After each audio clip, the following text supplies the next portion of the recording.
زور کا نام باقی رہے گا. آئیے دوسری کتاب دیکھتے ہیں, کلیات محمد قلی قطب شاہ. زور نے اردو کی عمر کو 350 سال بڑھا دیا. زور سے پہلے سب سے پہلا شاعر ولی دکنی تھا, اب سب سے پہلا اردو شاعر محمد قلی قطب شاہ. زور نے کلیات محمد قلی قطب شاہ کو 1068 صفحات میں 350 صفحات کے مقدمے کے ساتھ, سوانے کے ساتھ, شخصیت کے ساتھ, تنقید کے ساتھ پیش کیا. وہ 5واں حکمراں محمد قلی قطب شاہ, جس کے کلام کو اس کے جانشین, جو اس کا داماد بھی تھا, جو اس کا بھتیجا بھی تھا, عبداللہ قطب شاہ نے مرتب کیا. اردو کا سب سے پہلا صاحب دیوان شاعر محمد قلی کے اشعار 50,000. کون سی صنف نہیں ہے شاعری کی, قصیدہ ہو کہ مرثیہ, غزل ہو کہ نظم, قطعات ہو کہ رباعی, آپ کو ملیں گے. یہی نہیں, ہم یہ کہتے ہیں کہ نظم نیچرل شاعری محمد حسین آزاد اور سر سید سے شائع ہوئی ہے. آپ نے منہ موڑ لیا. اگر آپ دیوان محمد قلی قطب شاہ اٹھا کر دیکھیں تو آپ کو معلوم ہوگا کہ یہ عناوین, یہ عنوانات 600 سال پہلے ہم نے برتے ہیں, ہم نے اس پر گفتگو کی ہے, اور ہم نے اس پر وہ چیز انہوں نے بتائی. چنانچہ ایک چیز یہاں پر پیش کرنا چاہتا ہوں, درد ہے. یہ جو کلیات یہ 1922 تک, بلکہ 1935 تک ہمارے درمیان موجود تھی. کلیات محمد قلی قطب شاہ اوریجنل میری تحقیق کے مطابق یہ نظام ٹرسٹ میں تھا, لیکن جب اس کو تاسیس اور اس کو مجدد تنویر کرنے کے لیے کہا گیا تو اطلاع یہ ملی کہ اس کو دماغ چاٹ گئی اور اس وقت ہمارے پاس نہیں. میرا اپنا تجربہ یہ ہے کہ بہت سی کتابوں کو جو بھارت کی دماغ چاٹ جاتی ہے, لندن میں جا کر اگل دیتی ہے. ہم نے بڑی کوشش کی, ابھی تک اس کا سراغ نہیں ہوا. فاؤنڈیشن زور اس طرف اس اب قدم اٹھائے کہ پہلا اردو کا صاحب دیوان شاعر کا دیوان کہاں ہے جو سونے کے صفحات سے مجسم. ایک سوال میں رکھتا ہوں, آگے بڑھو. 1940 میں دکنی مخطوطات کمیٹی نے 1100 صفحے کا یہ عمدہ ترین کلیات محمد قلی شائع کیا. اس سے اس دور کی علمی, ادبی, مذہبی, ثقافتی اور تہذیبی سرگرمیوں کا پتہ چلتا ہے. زور نے بڑی محنت سے, بڑی عمدگی سے اس مسئلے کو, ان چیزوں کو پیش کیا. مقدمے میں 2-3 چیزیں میں پیش کرنا چاہتا ہوں جو کلیات کے مقدمے میں زور نے کہی. آپ کو یاد ہے وہ لافانی جملہ عبد الرحمن بجنوری کا کہ ہندوستان کی الہامی کتابیں 2, وید مقدس, دیوان غالب. حضرت زور لکھتے ہیں اگر وہ عرش آشیانی محمد قلی قطب شاہ معانی کی کلیات دیکھ پاتے تو اس خطیت کے ساتھ دعویٰ کرنے کی جرت نہ کرتے. واقعہ یہ ہے کہ آج سے ٹھیک 300 سال پیشتر اردو زبان کے ایک ایسے رفیع المرتبہ شاعر کے نغموں سے مال مال ہو رہی تھی. اردو زبان ایسے رفیع المرتبہ شاعر کے کلام سے مالا مال ہو رہی تھی جس کا لاسانی کلام بجنوری مرحوم کے نقطہ نظر سے صحیح معنی میں الہامی تھا. یعنی 3 کتابیں ہیں در حقیقت. دیکھ رہے ہیں, میں بہت سی چیزیں چھوڑتا ہوا چاہتا ہوں. محمد قلی قطب شاہ زور کے مقدمے سے ہم نے جانا وہ فارسی کے بھی شعر کہتا تھا, تیلنگی کے شعر بھی کہتا تھا. اس کے درباروں میں عالم بھی تھے، فاضل بھی تھے، شعرا بھی تھے. اس کو تو ملک الشعرا کی ضرورت نہیں تھی، وہ خود ملک الشعرا تھے. اس کے دسترخوان پر 10,000 سے زیادہ لوگ استفادہ کرتے تھے. یاد ہے؟ اسی مقدمے سے ہم کو پتا چلتا ہے کہ اس نے چار مینار کے آگے داد محل بنایا تھا، جس کے دروازے بازاروں کی طرف کھلتے تھے. ہر شخص کو اپنی داد اور اپنی حاجت کی ضرورت تھی. یاد ہے آپ کو نعمت خان عالی کے وقائع؟ عالمگیر بیٹھے ہوئے ہیں، حضرت اورنگزیب رحمت اللہ علیہ. انہوں نے کہا یہ کیا ہے؟ کہا آقا یہ داد محل است. زور لکھتے ہیں اورنگزیب نے کہا شداد محل ہست مسمار ہوں. عالمگیر کے حکم سے شداد محل نابود ہوا. آگے بڑھے، کہا یہ کیا ہے؟ چار مینار. یہ تو میر محمد مومن کا فیض تھا کہ چار مینار پر ایک چھوٹی سی مسجد بنا دی. کہا چار مینار را مسمار کن، توڑ دو، نابود کر دو. آئے لوگ بھاگ کر، کہا سرکار اس پر ایک مسجد بنی ہوئی ہے. کہا چھوڑ دو. تو یہ تو میر محمد مومن کے فیض کی سے یہ چار مینار بچ گیا، ورنہ چار مینار بھی چند 450 سال پہلے حضرت عالمگیر رحمت اللہ کے فرمان سے مسلمانوں کی یہ عالیشان عمارت کی ثقافت بھی ٹوٹ جاتی. اس کو زور نے بتایا تھا. آئیے آگے بڑھتے. میں یہ بتانا چاہ رہا ہوں کہ لفظ جو زور بتا قومی یکجہتی، یہ جو دیوالی ہے، یہ جو تہوار ہے، یہ جو ہندی اور مسلمانوں کا مسئلہ ہے، یہ جس سے آج ہم دو چار ہیں. تسنیم زور لکھتی ہیں، یادوں میں بیٹھی ہوئی ہیں یہاں پر، کہ روز عاشور ہمارے گھر چولہا نہیں جلتا تھا. یہ بیٹی کہہ رہی، دیکھ رہے ہیں؟ انہوں نے اپنی کسی کتاب میں نہیں لکھا، یہ گھر کی بات ہے جو بیٹی بتا رہی ہے. آپ دیکھ رہے ہیں کہاں پر ان کی منزلت، ان کی تہذیب، خانوادہ رسول کی عظمت ان کی نظروں میں. یہاں پر فرقہ واریت نہیں ہے، یہاں پر انسانیت اور محبت کا سودا، یہاں پر تہذیب کی نمائش ہے. یہ لفظ، یہ چیزیں، یہ مسائل تو برائے وصل کردن آمد نے برائے فصل کردن. شخصیت آپ دیکھ رہے ہیں، یہ ہے شخصیت زور کی. ملن ساری اس حد تک، اس انکساری اس حد تک، مذہبی مسائل پر قائم رکھنا اس حد تک. انگریزی پراورب ہے It's difficult to be humble if you are great. لیکن ہمارا زور ہمبل بھی ہے، گریٹ بھی. اردو تذکرے، اردو مخطوطات، 5000 سے زیادہ مخطوطات کو 6 جلدوں میں پیش کیا. چھوٹے چھوٹے نوٹس لکھ کے. میں ایک ادیب ہوں، یقین سے کہہ رہا ہوں.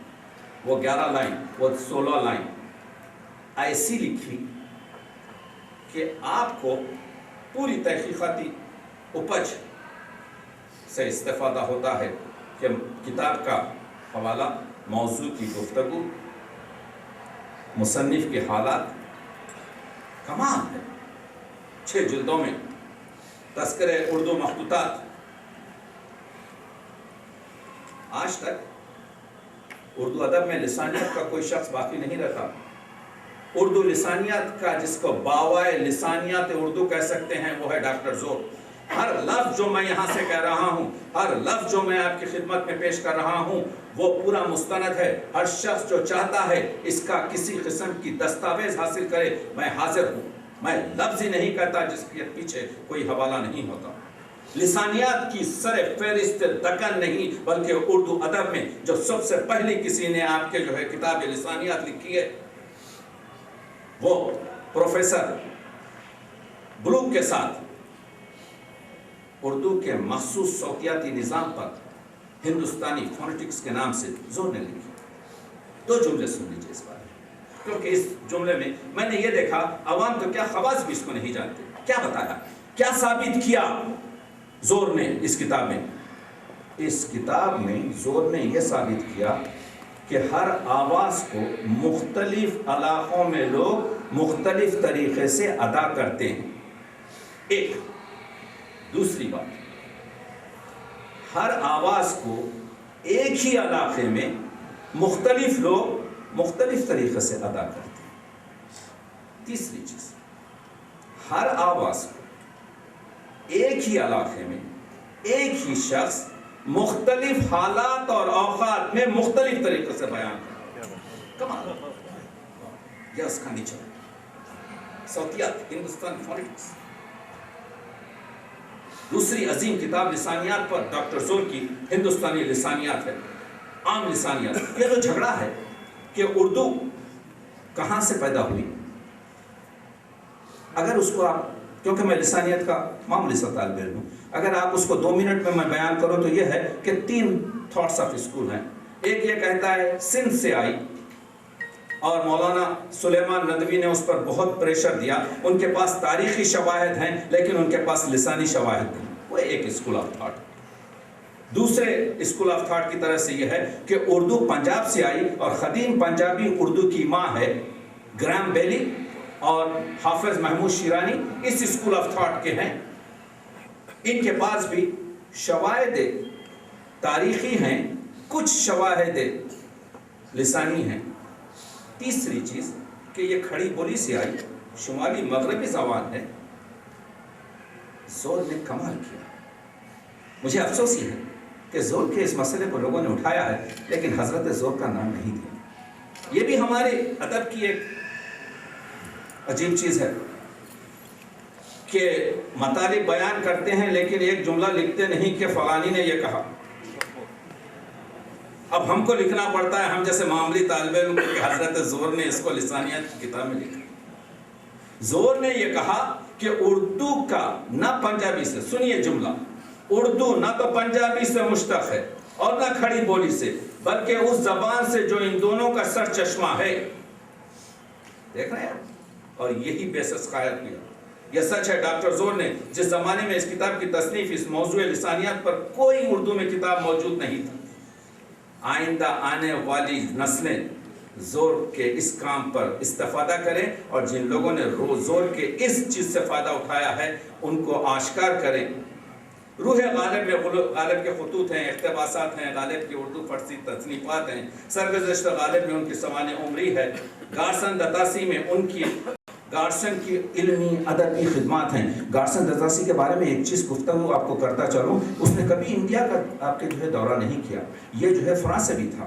یہ بیٹھ کر وہاں سے ایک بلیٹن ہر سال نکالتا تھا کہ what's going on in the Urdu world. ایک شخص اس زمانے میں بیٹھ کر ایک خطبہ دیتا تھا. دہلی میں کیا ہو رہا ہے، کلکتے میں کیا ہو رہا ہے، بھوپال میں کیا ہو رہا ہے، فلاں لندن میں کیا ہو رہا ہے. اور اس کے خطبات کو میں پڑھا ہوں. آپ بلیف نہیں کریں گے آپ کو کہ یہ شخص کیا تھا جس نے کبھی ہندوستان میں قدم تک نہیں رکھا، لیکن اس نے جو اردو ادب کا ہر سال خطبہ دیا ہے اس کو زور نے متعارف کروایا. دیکھ رہے ہیں؟ تصنیفات کو یہاں پر نامکمل چھوڑتا ہوا آگے بڑھ رہا ہوں، ٹائم نہیں. ورنہ آپ اگر کبھی اطمینان سے ناشتے پر آئیں تو میں آپ کو جو ہے دوپہر کے کھانے تک مصروف رکھ سکتا ہوں. اب آتا ہوں، بالکل قریب میں آ رہا ہوں. عرض یہ کر رہا تھا تصنیفات کو چھوڑ دیجئے. آپ نے دیکھا کہ تصنیفات میں حسن یوسف ہے. زور کا سب سے بڑا کارنامہ ادارے ادبیات کی تاسیس سے ہوا یہ کہ 1925 اور 1930 کے درمیان جب کچھ حیدرآبادی فورن ریٹرن ہوئے تو ان لوگوں نے ایک مجلس بنائی. اس کا نام تھا مجلس علمی، جس میں یہ جمع ہوتے تھے، جس میں عبد القادر، آپ کے نصیر الدین ہاشمی، عبد القادر سروری اور مرزا سعادت حسین رضوی اور اس طرح سے بہت سے لوگ. کسی نے یہ افواہ اڑا دی کہ یہ نظام حکومت کے خلاف سازشوں کی گفتگو کی میٹنگ ہے. بادشاہ بے تاج سر اکبری نے ایک ایک لفظ جو پڑھ رہا ہوں مستند ایک ایک شخص کو بلایا اور کہا تمہارے جاب بھی چلا جائے گا، تمہارے جو جس کام پر کر رہے وہ بھی چلا جائے گا، اور تم لوگ پریشانی میں آ جاؤ گے کہ اگر یہ انجمن کے کام برقرار رکھو گے۔ انہوں نے کہا حضور ہم شعر پڑھتے ہیں، افسانے پڑھتے ہیں، اردو ادب پر گفتگو کرتے ہیں، ہم سیاسی گفتگو نہیں کرتے، لیکن ان انٹرویوز کا اتنا اثر ہوا کہ یہ جو سرکل تھا جس کے محور زور تھے یہ سکڑ کر صرف 4 ساتھی ان کے ساتھ رہ گئے، جس میں نصیر الدین ہاشمی، جس میں عبد المجید صدیقی، جس میں سعادت حسن رضوی، اور جس میں عبد القادر سروری تھے۔ ان لوگوں نے 1931 میں مل کر ایک انجمن قائم کی، ایک ادارہ قائم کیا جس کا نام ہوا ادارہ ادبیات اردو۔ یہ ادارہ ادبیات اردو اغراض و مقاصد ایسا معلوم ہو رہا ہے 80 سال کے بعد آج اس کی ضرورت ہے، اس کے ادبیات کے جو منشور ہے اس کو زور نے بنایا۔ حیدرآباد دکن میں اردو زبان و ادب کا صحیح مذاق پیدا کرنا۔ 2، اردو زبان اور ادب کی توسیع و اشاعت اور تحفظ۔ 3، ملک کے اردو پرستاروں اور نوجوانوں میں شاعری کا ذوق اور انشا پردازی کا شوق پیدا کرنا، ان کی تصانیف اور تالیفات میں تعاون کرنا۔ 4، عوام میں اردو کی تعلیم اور مطالعے کا شوق پیدا کرنا۔ 5، اردو کو مختلف علوم سے جوڑنا۔ 6، دکن کی تاریخ ادب اور آثار کی حفاظت کرنا۔ 7، ایک مکمل کتب خانے کا قیام۔ 8، مخطوطات کی حفاظت۔ دیکھ رہے ہیں میں نہیں بنا سکتا۔ سلام کرتے ہیں ہم ڈاکٹر زور کی اس استطاعت پر، اردو کے پورے مسائل کو یعنی سمندر کو کوزے میں بند کر دیا۔ آج اگر آپ اس کو پھیلائیں تو یونیورسٹی کا پورا نصاب بن سکتا ہے۔ چنانچہ کیا ہوا؟ اس ادارے کی 5-6 سال کی سرگرمی میں 25 کتابیں شائع۔ حکومت کو اپنا نقطہ نظر بدلنا پڑا، 2-2.5 ہزار روپے کی بھی ملنے لگی مدد کے نام سے۔ اسی نے امجد حیدرآبادی کی جوبلی منائی، لوگوں سے جمع کر کے 5,000 روپے امجد حیدرآبادی کو دیے، روبائی نگار عزت شہر حیدرآباد۔